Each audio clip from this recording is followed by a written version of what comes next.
सभी दर्शकों को मेरा नमस्कार। संस्कृत व्याकरण अपने आप में इतना समृद्ध और इतना वृद्धिपूर्ण है कि इस पर जितनी भी चर्चा की जाए वो कम है। जितना भी साहित्य है वो व्याकरण को जब तक हम नहीं समझते तब तक उसके गहन विषयों को, उसके अंदर छिपे हुए रत्नों को हम नहीं प्राप्त कर पाते हैं। तो इसीलिए ये आवश्यक होता है कि संस्कृत के व्याकरण के जितने भी विषय हैं उनको समझ लिया जाए।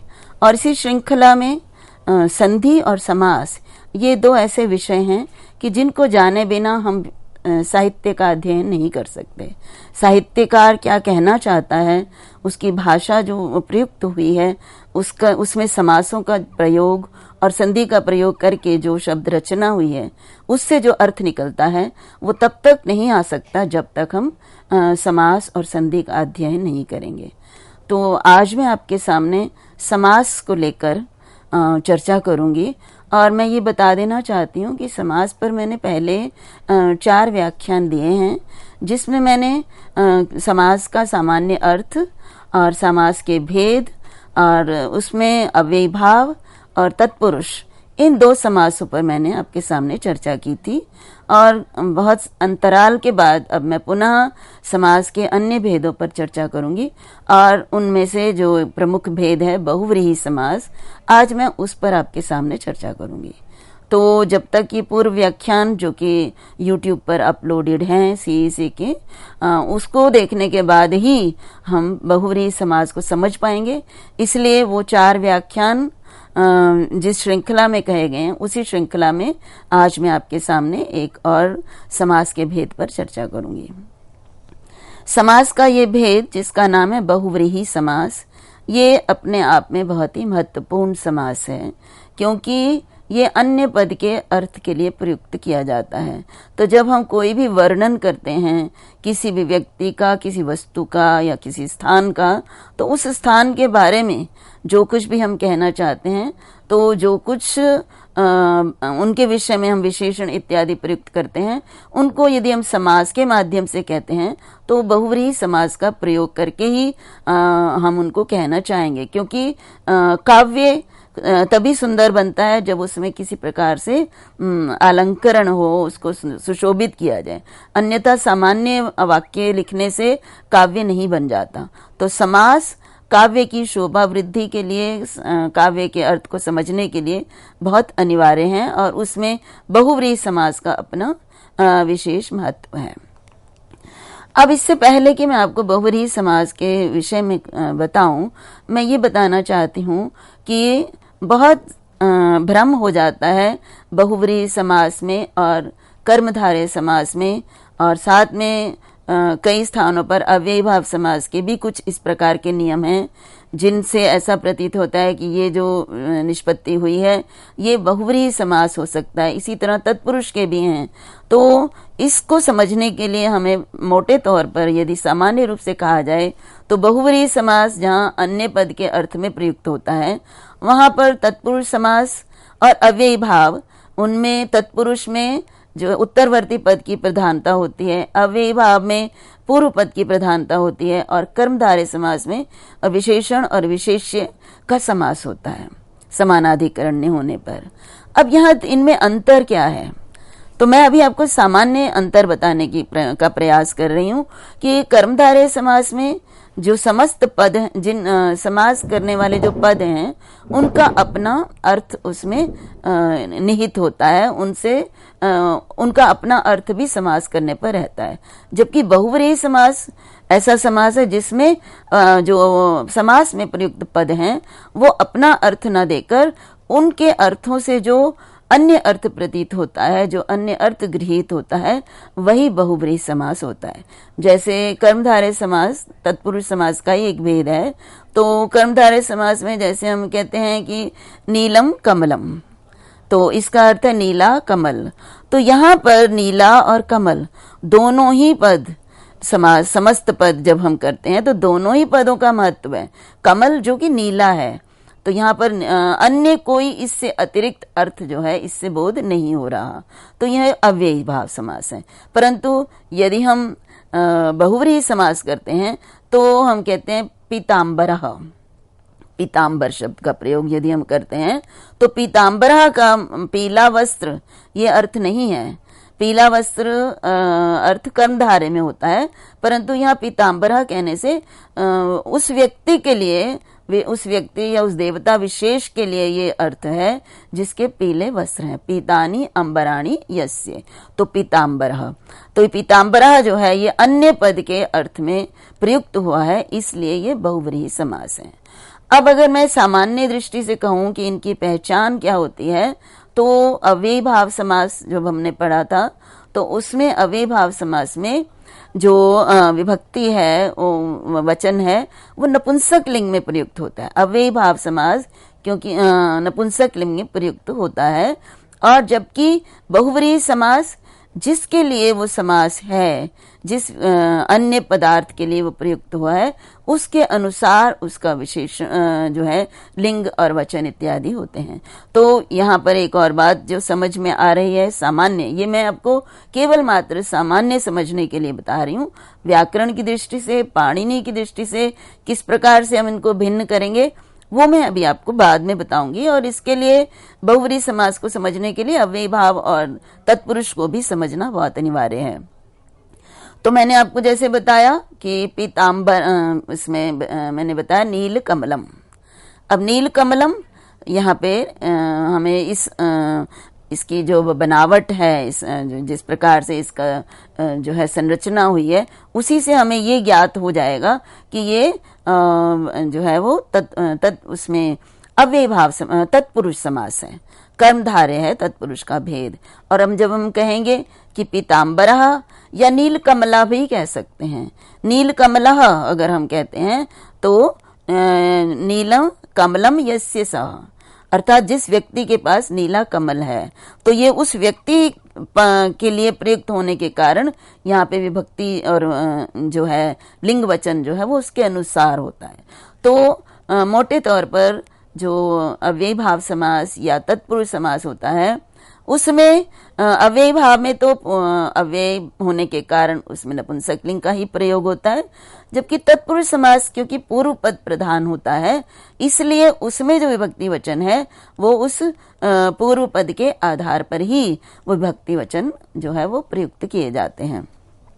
लेकिन बहुव्रीहि समास में अन्य पुरुष जिसके लिए वो प्रयुक्त होता है, उसके अनुसार जो है वचन इत्यादि जो है लिंग वचन का प्रयोग होता है। तो ये तो सामान्य रूप से हम अव्ययी भाव, बहुव्रीहि और तत्पुरुष समास में किस प्रकार से हम अंतर समझ सकते हैं उनकी संरचना को देखकर, परंतु व्याकरण की दृष्टि से या पाणिनि के अनुसार हम किस प्रकार से बहुव्रीहि समास को समझ सकते हैं, तो उसके लिए देखिए बहुव्रीहि समास का सबसे जो पहला सूत्र है वो है शेषो बहुव्रीहि। तो बहुव्रीहि समास इसका जो है वृत्ति में कहा अधिकारो अयम प्राग द्वंद्वात्।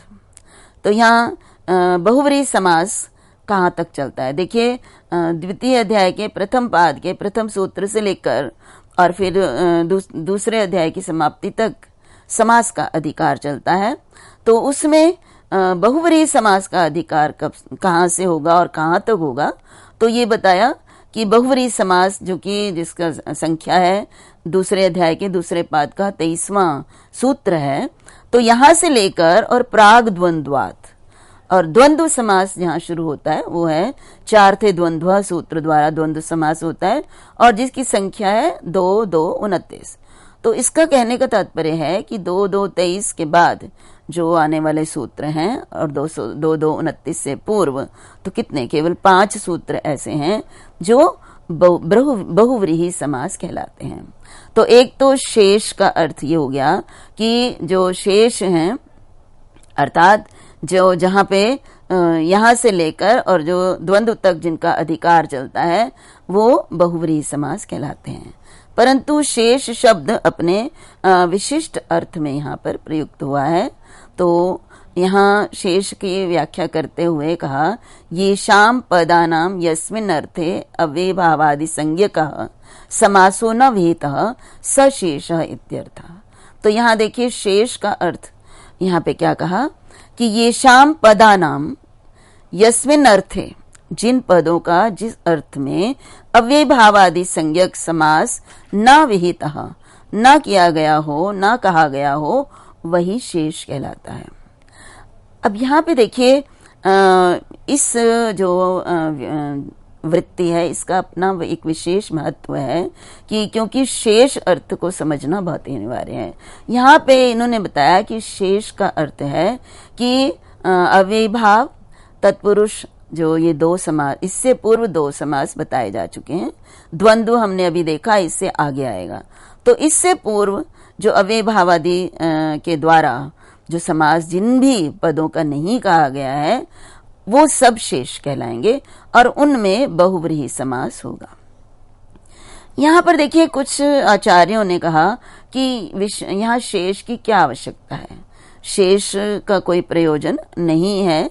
तो उन्होंने एक सूत्र का उदाहरण दिया और सूत्र है कडाराद एक का संज्ञा। इसमें इस सूत्र का अर्थ है कडाराद, अर्थात कडारा कर्मधारी एक सूत्र है और उस सूत्र तक 1-4-1 से लेके कडारा कर्मधारी ये सूत्र है 2-2-38। तो इसमें ये कहा गया कि इस 1-4-1 से लेकर 2-2-38 तक जो सूत्र हैं वो सारे उनकी एक ही संज्ञा होगी, कडारात एक का संज्ञा। और इसी सूत्र का एक और पाठ भी उपलब्ध होता है जिसका वो जो है प्राक कडारात परम कार्यम। कडारा कर्मधारे से पहले वाले जो हैं वो वहां परम कार्यम परवर्ती कार्य करना चाहिए।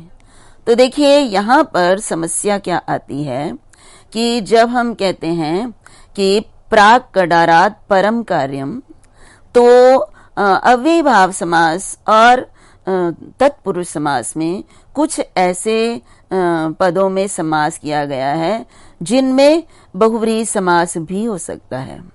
जैसे अभी एक सूत्र है अन्य पदार्थे च संज्ञायाम, और ये अव्ययभाव समास करने वाला सूत्र है। और इस सूत्र के अनुसार नदीभि सह सुबंतम अन्य पदार्थे वर्तमानम संज्ञायाम विषये समस्यते और अव्ययभावश्च समासो भवति। तो इस सूत्र का अर्थ है कि नदीवाचक सुबंतों का अन्य, यदि वो अन्य पद के अर्थ में वर्तमान हो और संज्ञायाम विषय और संज्ञा अर्थ हो तो उनका परस्पर समास होने पर समास होता है और वो अव्ययभाव समास कहलाता है। अब यहाँ पर देखिए अन्य पद के अर्थ में जो समास है वो मैंने अभी आपको बताया बहुव्रीहि समास है। तो बहुव्रीहि समास के लिए अनेकम अन्य पदार्थ है, आगे सूत्र भी आएगा। तो यहाँ पर उन्मत्त गंगम ये रूप अव्ययभाव समास करने पर सिद्ध होता है। उन्मत्त गंगम ये ग्राम का नाम है, इसी तरह लोहित गंगम ये भी ग्राम का नाम है। तो संज्ञा अर्थ है ग्राम के नाम के लिए प्रयुक्त हुआ और अन्य पद का अर्थ है यहाँ पे उन्मत्ता गंगा यत्र या यस्मिन तत् ग्रामम, ये जो है अन्य पद के अर्थ के लिए है प्रयुक्त हुआ है। और यहाँ अव्ययभाव समास वास्तव में जब हम कहते हैं तो उसमें पूर्व पद के अर्थ की प्रधानता होती है, परंतु यहाँ अव्ययभाव समास के अंतर्गत इस सूत्र को दिया गया है। तो इसलिए ये शंका भी होती है कि यहाँ पर अव्ययभाव समास किया जाएगा या फिर जो ये प्राक कडारात परम कार्यम ये सूत्र, ये इस प्रकार से सूत्र दिया गया है जो एक और इस सूत्र का जो है पाठ भेद है। तो इसके अनुसार तो कडारा कर्मधारे सूत्र तक जो भी सूत्र आते हैं उसमें परवर्ती कार्य करना चाहिए। तो यहाँ बहुव्रीहि भी प्राप्त हुआ है, अव्ययी भाव भी प्राप्त हुआ है और अव्ययी भाव पूर्ववर्ती है। ये सूत्र अन्य पदार्थ जो संज्ञायाम 2-1-1 है, जबकि जो बहुव्रीहि करने वाला सूत्र है अनेकम अन्य पदार्थ वो अभी आगे आएगा, वो इससे परवर्ती सूत्र है, दूसरे अध्याय के दूसरे पाद का सूत्र है। तो यहाँ पर ये यदि हम कहते हैं प्राक कडारात परम कार्यम, तो यहाँ उन्मत्त गंगम के स्थान पर उन्मत्त गंगा, या फिर अन्य पद के लिए तो उन्मत्त गंगा रूप जो है वो सिद्ध होगा, जो कि अभीष्ट नहीं है। कहीं पर भी उन्मत्त गंगा प्रयुक्त नहीं होता है, जो शुद्ध रूप है वो उन्मत्त गंगम है। तो यहाँ पर पाठकों के लिए ये एक समस्या उत्पन्न होती है कि उन्मत्ता गंगा यत्र या यस्मिन ग्रामे, ये अव्ययीभाव समास होगा या कि फिर हम इसको बहुव्रीहि समास करेंगे, क्योंकि दोनों ही समास प्राप्त होते हैं। और प्राक कडारात परम कार्यम के अनुसार जो परवर्ती होता है वो करेंगे। इसका मतलब है कि यहाँ बहुव्रीहि समास करेंगे, परंतु बहुव्रीहि समास अभीष्ट नहीं है, तो इसलिए यहाँ शेष शब्द का अपना विशेष महत्व है। यहाँ शेष शब्द यदि नहीं होता तो यहाँ पे हम बहुव्रीहि समास करते, लेकिन वहां कहा कि अव्ययीभाव और तत्पुरुष समास से जो पद सिद्ध नहीं हुए हैं उन्हीं का अन्य पद के अर्थ में वर्तमान होने पर समास होने पर बहुव्रीहि समास कहलाता है। तो यहाँ पे कुछ आचार्यों ने कहा कि शेष पद की आवश्यकता नहीं है, और यदि शेष पद की आवश्यकता नहीं ऐसा मानते तो ये प्राक कडारात परम कार्यम से परवर्ती कार्य बहुव्रीहि प्राप्त होता यहाँ, और जो कि अभीष्ट नहीं है, अव्ययीभाव होना चाहिए। परंतु शेषो कहने से फिर उसके यदि ये परिभाषा भी मानते हैं तो शेषों की आवश्यकता है कि यद्यपि परम कार्यम है लेकिन अव्ययीभाव और तत्पुरुष समास से जो बच्चे हैं उन्हीं की बहुव्रीहि संज्ञा होती है। अब यदि वो दूसरा जो है इसकी कडारेता एका संज्ञा भी प्रयोग मिलता है, तो इसके अनुसार यदि इसको माने, इस पाठ को माने, तो कडारा कर्मधारय सूत्र तक एक ही संज्ञा होगी। तो इसका तात्पर्य है कि दो संज्ञाएं यदि प्राप्त होती हैं तो उसमें से एक ही संज्ञा होगी, और वो पूर्व अव्ययी भाव जो है वही संज्ञा होगी जो कि पहले हो चुकी है। तो इस प्रकार से यहाँ पे हम सामान्य रूप में भी, सामान्य प्रयोग में भी हमें ये देखना पड़ेगा कि यहाँ पे यद्यपि बहुव्रीहि समास प्राप्त हो रहा है, परंतु क्या इनका अव्ययीभाव समास भी किया गया है। यदि अव्ययीभाव समास किया गया है तो शेषो बहुव्रीहि से अव्ययीभाव समास ही होगा, जो है बहुव्रीहि समास नहीं होगा। इसी तरह से एक और उदाहरण भी मैं आपको समझाती हूँ। संज्ञायाम, ये तत्पुरुष समास का सूत्र है, जिसमें कहा संज्ञाया विषये सप्तम्यंत सुपासः समस्यते, सप्तम्यंतम सुपासः समस्यते, तो यहाँ तत्पुरुष समासो भवति। अब यहाँ देखिए, यहाँ पे कहा कि संज्ञा अर्थ हो। संज्ञा का तात्पर्य है जब किसी का नाम हो, व्यक्ति वस्तु विशेष का नाम हो, तो सप्तम्यंत का सुबंत के साथ समास होता है, और इस समास को तत्पुरुष समास कहते हैं। अब यहाँ पे देखिए, यहाँ पर भी जैसे अन्य पद का अर्थ है, यहाँ पे जो अरण्य माशा, वने किंशुका, वने किल्बुका, ये जो हैं, ये तीनों जो पद हैं ये अन्य पद के, अन्य के लिए प्रयुक्त हुए हैं। तो इनमें इन पदों का अपना कोई महत्व नहीं है, इनसे एक अन्य अर्थ जो है वो प्राप्त होता है। तो ये संज्ञा अर्थ में है और अन्य पद के अर्थ में है। तो यहाँ पर भी क्योंकि यहाँ तत्पुरुष समास कह दिया गया है, इसलिए ये शेष के अंतर्गत नहीं आएगा। ये तत्पुरुष समास के द्वारा यहाँ तत्पुरुष समास होगा, जबकि यहाँ पे यहाँ बहुव्रीहि समास की भी प्राप्ति हो सकती है, क्योंकि ये संज्ञा अर्थ में है, अर्थात अन्य पद के अर्थ में विद्यमान है। तो जब हमें ये ध्यान रखना है कि जब संज्ञा अर्थ होता है, देखिए अन्य पद का अर्थ प्रधान होना ये अलग बात है, वो कोई भी हो सकता है, कोई भी व्यक्ति वस्तु स्थान, कोई विशेष व्यक्ति वस्तु स्थान की बात नहीं, कोई भी हो सकता है। परंतु जब संज्ञा क्या दिया जाता है तो संज्ञा मीन्स किसी विशेष व्यक्ति वस्तु स्थान के नाम के लिए यदि प्रयुक्त होता है, तो अन्य पद का अर्थ जो है वो प्रधान होने पर भी यदि तत्पुरुष समास के सूत्र द्वारा उसको तत्पुरुष की प्राप्ति हो रही है या अव्ययीभाव की प्राप्ति हो रही है, तो हमें ये देखना पड़ेगा कि ये शेष है, तभी हम करेंगे। ये अगर इनसे हो रही है तो वो शेष नहीं कहलाएगा, वहां बहुव्रीहि समास नहीं होगा। तो मेरा कहने का तात्पर्य है कि जब हम बहुव्रीहि समास करते हैं तो उसके लिए हमें तत्पुरुष और अव्ययीभाव समास को भी ध्यान से देखना पड़ेगा कि वहां पर बहुव्रीहि समास के समान जो पद हैं उनके लिए यदि विशेष सूत्र है तो वहां तत्पुरुष और अव्ययीभाव समास ही होगा। और ये जो अरण्यमाशा और वने किंशुका, यहाँ सप्तमी भक्ति का जो है लोप नहीं होता। हलदंतात सप्तम्या अलुक सूत्र है जो कि हम आगे बहुव्रीहि समास में भी पढ़ेंगे। यहाँ पे देखिए मैं कुछ और भी आपको बताना चाहती हूँ। अभी भी मैंने बताया था कि संज्ञा अर्थ हो तो वो देखना पड़ेगा कि वहाँ पे तत्पुरुष समास तो नहीं किया गया उससे उनका। जैसे पौर्वशाला और सप्तर्षयः, या पौर्वशाला से भी यदि मैं कहूँ पूर्वेषु कामशमी और सप्तर्षयः, इन दोनों का जो समास है वो तत्पुरुष समास के अंतर्गत आता है और कहा दिक् संख्ये संज्ञायाम, दिशावाचक और संख्यावाचक का जो है सुबंत के साथ समास होता है और संज्ञा अर्थ में होता है और तत्पुरुष होता है। अब देखिए हम सप्तर्षयः या पूर्वेषु कामशमी कहते हैं तो पूर्वश्च सौ इषु कामशमी और सप्त च ते ऋषयः, तो यहाँ पर संज्ञा अर्थ है और अन्य पद का अर्थ यहाँ पे विद्यमान है। सप्तऋषि में न सप्त और न ऋषि, अपितु इनसे जो अन्य अर्थ प्रतीत हो रहा है। इसी तरह पूर्वेषु कामशमी, तो पूर्वः और इषु कामशमी दोनों को मिलाकर एक ग्राम का नाम प्राप्त हो रहा है। तो ये भी बहुव्रीहि समास के उदाहरण हो सकते हैं, परंतु तत्पुरुष समास के द्वारा यहाँ पर क्योंकि संज्ञा अर्थ है इसलिए, और दिशावाचक और संख्यावाचक हैं इसलिए इनको तत्पुरुष समास कहा गया है।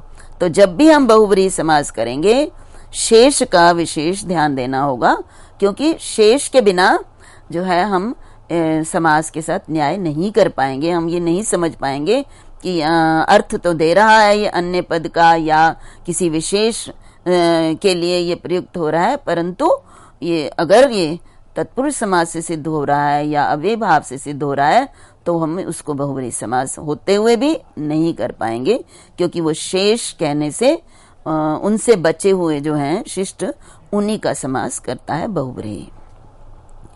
अब यहाँ पे देखिए शेष के मैंने आपको बताया कि शेष का प्रयोग जो है नहीं भी कर सकते और कर भी सकते हैं।